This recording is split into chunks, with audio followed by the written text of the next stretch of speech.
Bonjour à tous, aujourd'hui nous allons faire un baume du sommeil. Donc ça va être assez simple, vous allez voir, on va utiliser surtout l'huile essentielle de lavandin super, donc c'est une extraction de la lavande, hein.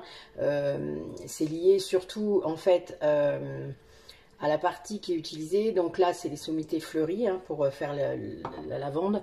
C'est pas tout à fait comme la lavande vraie puisque c'est en fait un mix entre la lavande vraie et la lavande aspic. D'accord, donc voilà, donc c'est pas mal, c'est très fort, ça sent très fort la lavande d'ailleurs, vous verrez, c'est assez incroyable. En tout cas pour se détendre, pour tout ça, le lavandin super, c'est vraiment ça qu'il faut. Alors, donc on va en faire 50 ml dans un petit contenant comme ça. Et donc je vais mettre à peu près 6 grammes de cire. Toujours mes mains qui sont propres. Alors, et désinfecter. 6 grammes. Alors, faut pas en mettre trop, sinon ça sera trop dur. Et si on n'en met pas assez, ça ne sera pas assez. Une vraie proportion. Alors pour ce baume, alors vous m'avez déjà vu faire des baumes avec du beurre de karité, des choses comme ça, des différents beurres. Là aujourd'hui je vais utiliser l'huile de coco.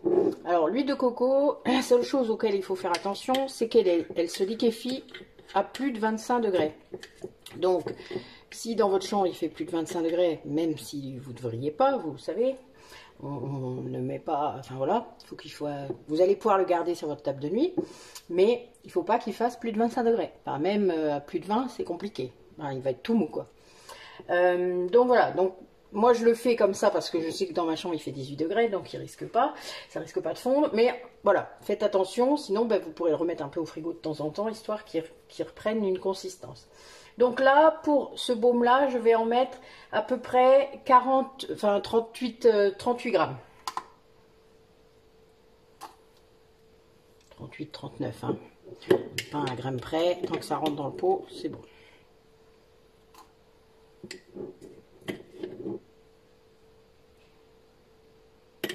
Alors la cire va permettre du coup, hein, de consolider tout ça. Moi j'en mets un peu plus que dans la recette originelle. Parce que bon, justement, l'huile de coco n'est pas très... ça sent très bon, hein, moi c'est ce que j'aime bien, mais c'est embêtant parce qu'en effet, des fois ça nous laisse un peu tomber.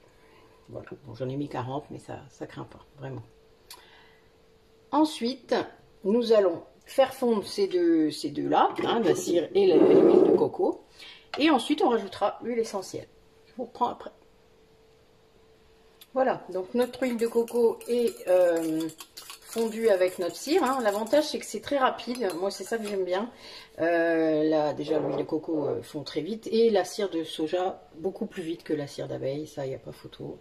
Donc moi je rajoute 1 millilitre avec une pipette de lavandin super. Ça suffit largement, et vu que vous allez en mettre quand même sur des parties de votre visage comme la nuque, enfin, vous voyez des parties de votre corps qui sont quand même visibles, eh bien on va éviter de mettre plus de pourcentage. Mais ça doit rester puissant, donc voilà, il faut bien calculer. Ensuite, donc comme je fais d'habitude, donc là vous voyez c'est pas encore pris parce qu'en fait la cire de soja met du temps à prendre. C'est ça que j'apprécie, c'est que du coup ça nous laisse le temps de travailler parce que c'est pas toujours évident. Si vous faites ça avec une cire d'abeille, je dis pas, c'est déjà pris, hein.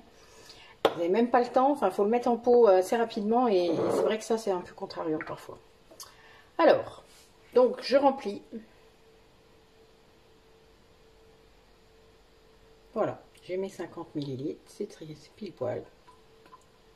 Alors avec un 50 ml, vous en avez pour 2-3 mois, hein, facile, hein, même si vous en mettez tous les jours. Et vu que généralement au bout de quelques semaines, vous n'avez plus de problème de sommeil, il vous servira encore longtemps. Puisqu'un baume, c'est bon 6 mois. Donc là, soit vous le mettez au frigo, soit vous le laissez prendre comme ça, moi ça sera mon cas. Mais voilà, donc après avec ce baume, vous allez pouvoir en mettre, alors vous allez en mettre au niveau de votre nuque. Donc vous tartinez bien, hein, vous prenez un petit bout. Alors vous allez voir, c'est une texture baume, hein, donc c'est tout doux, voilà, c'est comme une crème mais qui tient. Et vous en mettrez à l'intérieur de vos poignets, hein, donc vous allez hop, hop, comme ça. Et puis sur le plexus solaire et sur la plante de vos pieds. Me demandez pas pourquoi, mais honnêtement, pour l'avoir fait pendant un long moment, il y a quelques années, c'est incroyable. Enfin voilà, c'est vraiment, c'est très relaxant. Je vous l'ai dit, le lavandin, hein, c'est très très fort, mais ça va, vous allez partir au pays de Morphée très très vite. Alors, un truc qu'il faut jamais faire, par contre. J'ai déjà lu parfois sur internet qu'on pouvait mettre de la lavande, que ce soit de la lavande vraie ou du lavandin, directement sur les thés d'oreiller. Alors ça, vous le faites pas, quoi. Même si la lavande vraie est moins dangereuse et il y a moins d'effets que le lavandin, qui est plus fort, vous risquez d'avoir des traces sur votre visage, et ceci si peu que vous soyez un peu... enfin voilà, vous avez une peau très sensible ou n'importe quoi, que vous tombez sur un endroit où vous avez mis la lavande, ou même sur vos muqueuses, hein, n'oubliez pas, vous avez vos lèvres, vous avez vos yeux, enfin c'est même pas la peine, ne faites pas ça, surtout pas. Vaut mieux créer un baume comme ça, vous voyez, c'est très facile, ça prend quelques minutes, et de mettre le lavandin dedans, et les mettre aux places où ça va, vous voyez, le fait de mettre sur la nuque, ça va monter directement dans votre nez, hein.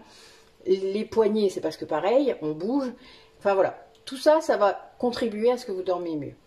L'avantage du lavandin, c'est que vous allez pouvoir le mettre aussi sur les jeunes enfants, pas trop jeunes, c'est pas de la lavande vraie. Si vous voulez faire un baume pour les tout jeunes enfants à partir de 3 mois, vous mettez de la lavande vraie à la place, d'accord?